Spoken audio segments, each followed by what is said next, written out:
Hey guys, what's up? It's Muaaz here and welcome back to another video. In today's video, I'm going to be teaching you guys how to build a $500 VR ready PC, which you can use for both gaming and video editing. For this build, I'm going to be listing off parts from Amazon and maybe even Newegg, so the prices might fluctuate a bit, but in the end the build should still total to $500 give or take.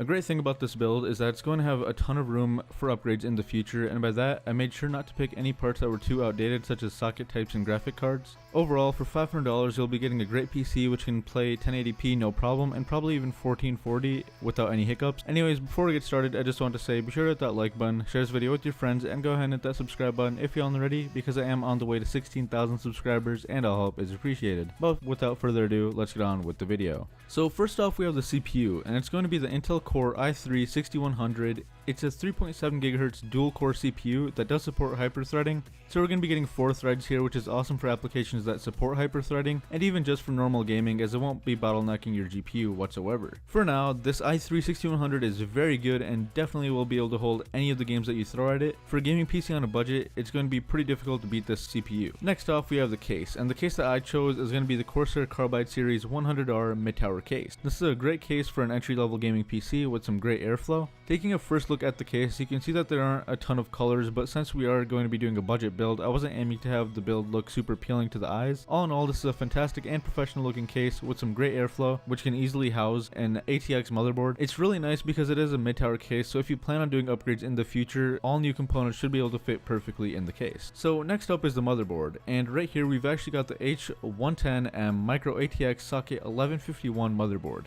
This motherboard supports up to 32 gigs of RAM, and as I said before, this is socket 1151, so we can support our Skylake CPU, which as mentioned previously is going to be the i3-6100. And honestly, for only around $52, you're going to be getting some hardware which will allow you to upgrade down the line, which is always a good option if you're dealing with a gaming PC in the $500 budget. Starting off by only spending $500 to get your initial system and then being able to upgrade in the future is a great idea and a great deal overall. Furthermore, for the memory, I went with the crucial 8GB kit, which is DDR4 clocked at 2133 MHz, and it comes in 2 4GB sticks. It's very simplistic RAM, and by that I mean it has no heat sinks or anything like that, but we'll be able to get the job done, and I highly recommend it. It is probably going to be the cheapest kit of 8GB RAM, which comes in 2 sticks, and I believe it's only around $30 as I am making this video. You might think that 8GB isn't a lot, but trust me, it's definitely more than enough for a build like this, and you can easily upgrade down the line. For the storage, I went with the classic Western Digital Caviar Blue 1TB 7200 RPM hard drive. The Western Digital hard drive is used in almost every single build, including builds in the $1,000 range. It's a great long-lasting hard drive for only around $47-ish, and it's 1TB, which if you weren't aware already is actually 1000 gigabytes, so you can't really go wrong with this hard drive. If you can afford to go with a 2TB hard drive, which aren't much more expensive,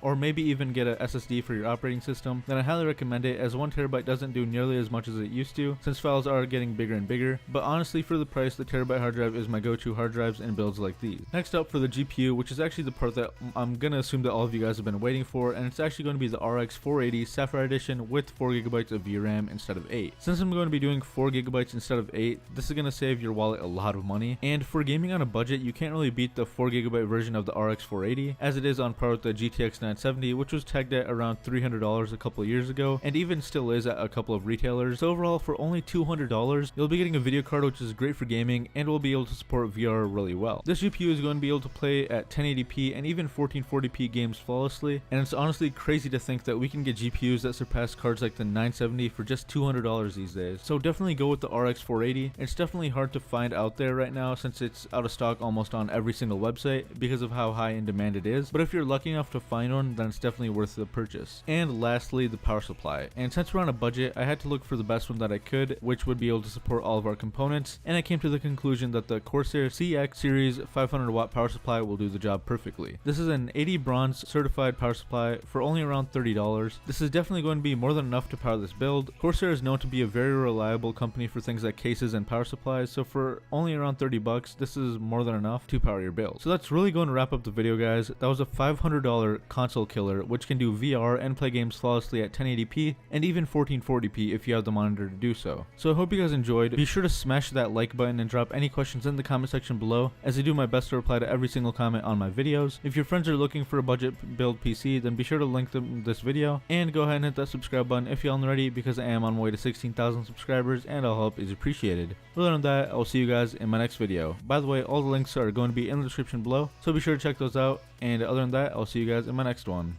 Peace.